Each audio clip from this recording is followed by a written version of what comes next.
Ryan's World's estimated revenue is anywhere from $293,000 to $815,000 a month. Is he really that miserable? Can y'all adopt me? I want to be miserable too. Where you at, Berto? Ryan's World's parents just lost everything. Ryan?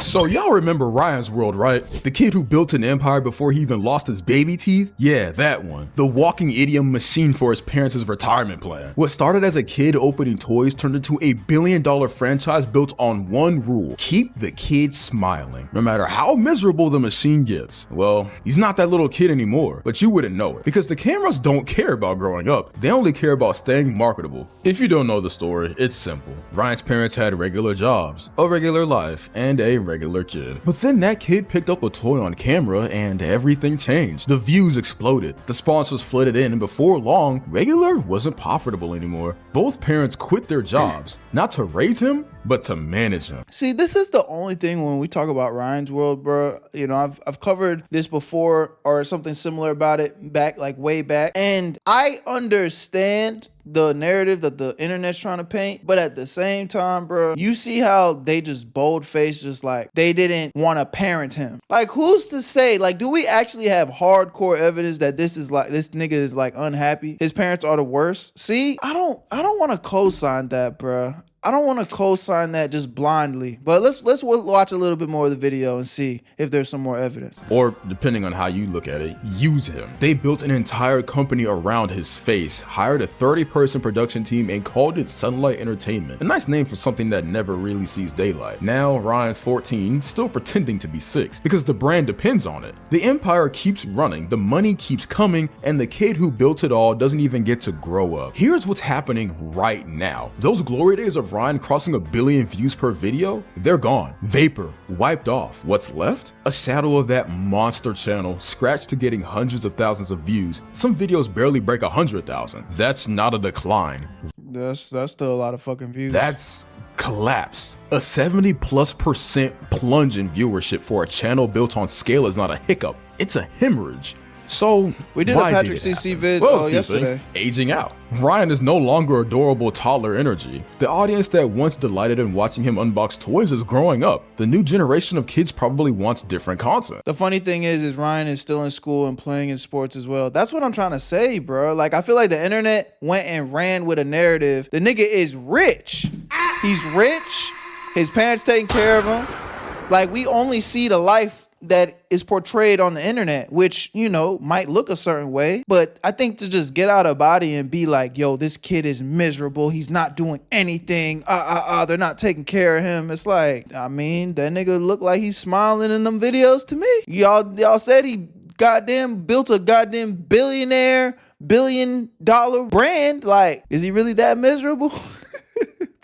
Can y'all adopt me? I want to be miserable too. Second, algorithm changes and regulation. YouTube and regulators have tightened how content with minors is handled, how kids' channels get recommended and possibly throttled monetization. Third, of course, it's stale. The same open toys, surprise eggs, big reactions formula was repeated until it lost its spark. It's hard to sustain that energy when the star is growing up. And finally, competition. There are more creators, more formats, more trends. Even kids' attention spans have evolved. But here's the brutal truth. The machine that turned Ryan into a dollar sign is now threatening to tear itself apart. Because you can't milk a kid forever. Eventually, something has to change or bloodbath continues. After everything came crashing down, Ryan's mom even admitted they lost nearly 70% of their income overnight. 70%? Really? We're talking about a family that once made millions off of a single upload, a kid whose name sold toys faster than most brands could ship them out. Making $1 million off of one vid.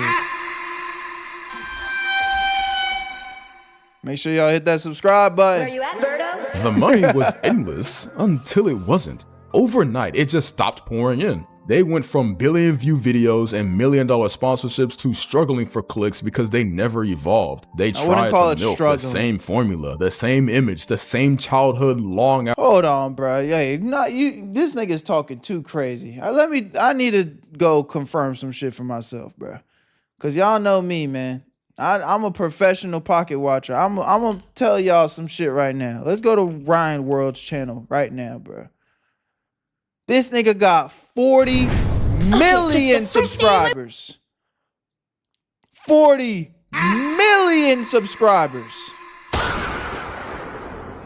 Now we about to check his view stats. Hold on. We about to see some predictions of how much monions this channel is making. This shit's disgusting. Ryan's World's estimated revenue is anywhere from $293,000 to $815,000 a month. The time I'm recording this video is in 2026, February. So I don't know what the fuck you're talking about struggling to pull in views. I think there's still alright, honestly. After it was gone. The problem is, you can't fake being 6 when you're 14. The audience grew up, the algorithm moved on, and the world finally got tired of watching a brand pretending a teenager was still a child. They built an empire off of his youth, and when that youth ran out, so did everything else. And you'd think it couldn't get worse than that, right? One day you're making millions, the next day the faucet just runs dry. If that's a dry faucet, boy. But somehow they managed to make it worse, because apparently losing their income wasn't enough. They had to lose the money they'd already made too. So Ryan's parents had this genius idea to make a movie called Ryan's World, the movie, Titan Universe Adventure. $10 million went into it. 624,000 came back out. That's a $9.5 million hole in the ground, covered with a colorful merch and fake smiles. At that point, it wasn't just bad luck. It was like they were trying to recreate their own personal version of the 2008 financial crisis. The empire didn't just crumble, it sank under the weight of its own greed. No, this nigga dry hating, bro. The film itself felt like an overpriced home video, something you'd expect to find buried on a family camcorder. I'm sure the movie sucked though. Let's be honest, I'm sure that fucking movie sucked. Not plastered across theater screens. Theaters were emptier than a Roblox server at 3 a.m. About a third week, indie films nobody had even heard of were outgrossing Ryan's so-called Hollywood debut. And honestly, when you look at it, this whole thing feels like karma in its purest form. They spent years milking that kid's childhood for clicks, turning every laugh and every toy into a paycheck. And when the views dried up, they thought they could just buy back relevance with the movie. Except now, not only did the new money stop coming in, but the old money started disappearing too.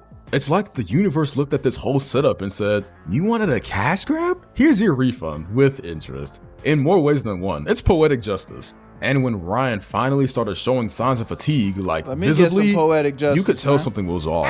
It didn't matter if he was shooting a video, doing an interview, or standing on a red carpet. The kid just looked done. Like he'd rather be doing literally anything else. Playing Minecraft in silence, watching paint dry, filing taxes, anything but this. So naturally, his parents had another brilliant idea.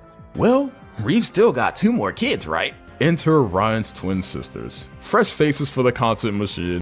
I don't know, bro. I mean, I get it, and maybe they could be really good actors, bro, but these motherfuckers look happy to me, man. Suddenly, they're front and center, popping up in videos, thumbnails, and even their own animated show. It's like they just swapped out the batteries and kept the camera rolling. At this point, even the final boss of late-stage capitalism would look at this and say, alright, maybe tone it down a bit. And at this point, even the internet isn't blind to it anymore.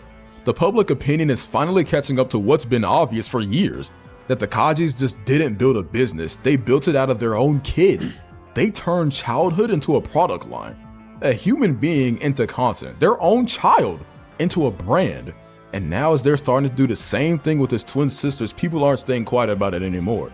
Every infinite upload, money glitch, every new family project gets called out for what it really is, a desperate attempt to keep the machine alive. And the reason this is bad runs deeper than just bad parenting or greed. Because when a kid grows up being filmed every day of his life, he never gets to figure out who he actually is.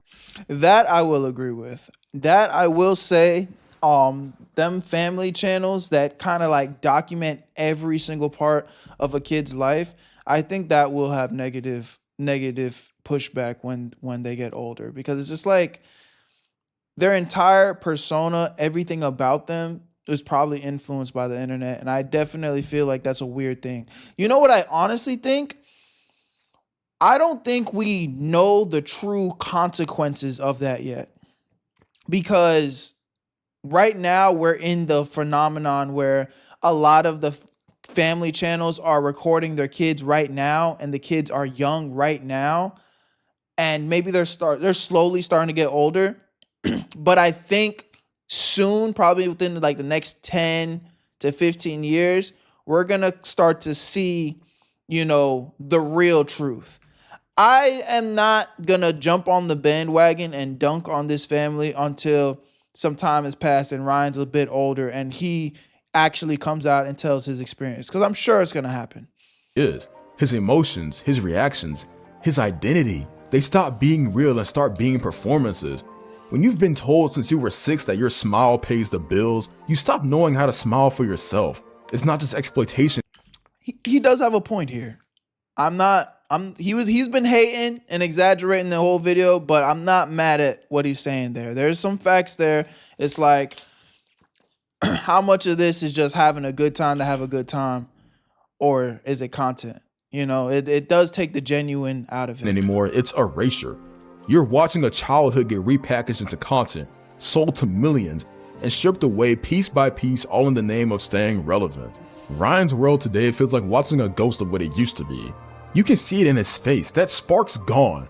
The same kid who once lit up opening a toy now just goes through the motions. He laughs because he's supposed to, not because he wants to. I wouldn't say his spark is gone though, man. I mean, he's still young. I think that looks like a genuine smile to me, bro. Every interview, every video, it's written all over him. I hope he's exhausted, my take doesn't age drained, and terribly. honestly just done. But the saddest part is, if anything, I hope I'm right. There's no world where I hope that a kid is freaking going through child labor behind the scenes on some YouTube channel. I hope that his family is a loving family and they have a good work-life balance and they're all having fun. That's what I hope. I'm not hoping bad things on this. is that his parents still act like he's 6. They keep talking to him in the same sing-song kid voice, handing him toys like he hasn't aged a decade, forcing him into this permanent childhood bubble because the brand depends on it. It's not parenting, it's preservation, preserving the illusion that he's still the same little boy the internet fell in love with, even if it means pretending not to see that he's grown up, that he's tired, that maybe he just wants to stop. And that's what makes it so disturbing. He's not being treated like a person anymore, just a mascot that outlived his childhood. Ryan of Ryan's World. We did it! Ta-da! Ryan is busy with school, which, I mean, he is growing up, I get it, but instead of finding some kind of organic way to move forward, they thought, why not just throw a couple of adults in front of a green screen and have them play pirate superheroes or whatever the kids are into? I'm just trying. Oh, okay, you got a little bit on the desk. There you go. There you go. There you go. You mix into here or here, right? It's the same, right? Yes, yes. Oh, very good, very good. Did I pass? Did I pass? Seriously, 2 grown What the adults in fuck? awful costumes overacting their way through what I can only describe as a fever dream version of a rejected locals kids show skit. I'm talking about the kind of stuff that feels like it came from one of those educational cable shows your grandma watches in the middle of the night, except even those had better budgets. The whole vibe is like watching a live action version of Pee-wee's Playhouse, but without the charm, energy, or any trace of nostalgia. It's just 2 people flailing around with no purpose, acting like they're auditioning for a role in a high school play. There's no spark, no connection. It's like the channel's last-ditch attempt at clinging to relevance by throwing spaghetti at the wall and hoping something sticks. And surprise, surprise, nothing's sticking. The audience? Yeah, they're not buying it. Kids didn't sign up to watch random adults play dress up and awkwardly laugh in front of a green screen. Did they miss the memo? Ryan's fanbase was built on a kid being genuine, not on some half-baked low-budget adult skits. You used to see Ryan unboxing toys, doing slime experiments, and bringing that pure, infectious family energy. And now, they're lucky if they break 50K views in a week. A channel that once effortlessly crossed the 100. We just looked at the stats, man. They still bringing in that big munyon. Is this the biggest hater on YouTube? I'm starting to feel that energy, bro. I'm not gonna lie. 100 million views? Now it's struggling to hit double digits. It's not even a good kind of flop. It's a painfully obvious desperation for anything that'll keep the lights on. Damn. All right, bro. Hold on, man. How much views you getting talking like this? This nigga's talking cash shit. Nigga, you only got 57,000 subscribers, bruh.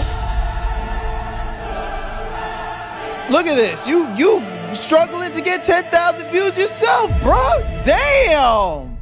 And I know the struggle. I mean, I'm not mad at you, but like you talking cash shit. You said 50,000 views. That's not even a terrible flop. It's, nigga, that's more views than what you've gotten in the past week, bro. This nigga hating, bruh. I'm not gonna lie. Now let's talk about why they're scrambling. Oh, they're struggling, alright. Ryan's out there doing homework while his parents are sweating bullets trying to keep the media empire afloat. And guess what? It's not about the views anymore, it's about survival. You know what happens when you build an empire on this scale? The lifestyle gets ridiculous. You've got a multi-million-dollar mansion, you're hopping on private jets to Disneyland, you've got full production teams. That hair, oh, alright, man. Dad, don't you ever embarrass me like this, bro. The fuck is this fit? Nigga looks like Austin Powers or some shit. Yeah, baby. Running around doing everything but producing quality content. And suddenly, the views dry up and you're stuck with a bunch of legal fees and a sinking ship. 999,198, 999,199, 1 million. Excellent. All right, training done. Time to go to superhero school. All right, guys. Before we go to superhero school, let me show you a sneak peek for my new Y'all said Unc. Y'all didn't like that joke? movie, Ryan's World's Titan Review. And Ryan's content? It did not age up, like at all. It's still rainbow thumbnails, high-pitched jingles, and his mom dressed as a pirate or something. Bro, you think a middle schooler with depression and a Discord addiction is tuning in for a toy review? Be serious. Whoa! Look at all the pink. I love pink. It's All right, bro. I feel like he's just saying the same thing over and over again. Look, I'll link the original video in the description if y'all want to go watch the full video. But as far as when it comes to Ryan, man, I'm not going to dunk on him. I think there's definitely some cons when it comes to being a child YouTuber and your whole life, being documented on the internet. And I definitely can resonate with, some of the backlash. But all we can hope is that behind the scenes, it does have, extracurricular activities that he's doing. He does have his own personal hobbies. And I think what could be cool, if he wanted to, I mean, maybe he just doesn't want to be a YouTuber on his own, is maybe make his own channel on the side and like do some gaming or just something that he's more interested in while still working on the family business. Like, I look at this as a new age kind of family business, bro. Like, is it really that crazy that you growing up in the pop shop and your parents are kind of like, hey, man, if you want, you at one point, when you get older, you could take over the store and you're going to be running the business. You know what I'm saying? I don't really look at it that different. Now, the only big difference is like if they're forcing him. You know what I'm saying? I think that's where it does get a bit wonky because it's like, all right, bro, like the kid's growing up, let him do what he wants to do, let him experience what he wants to do. But I just don't feel like there's enough evidence to be like, that's 100% what's happening, bro. They are slaving this kid away. And I think it's a bit disingenuous to just, assume that's the case. But y'all let me know what y'all think in the comment section, man. I love y'all, appreciate y'all. Where you at, family? I'll see you on the next one. Where you at, Berto? I made this shit look too easy.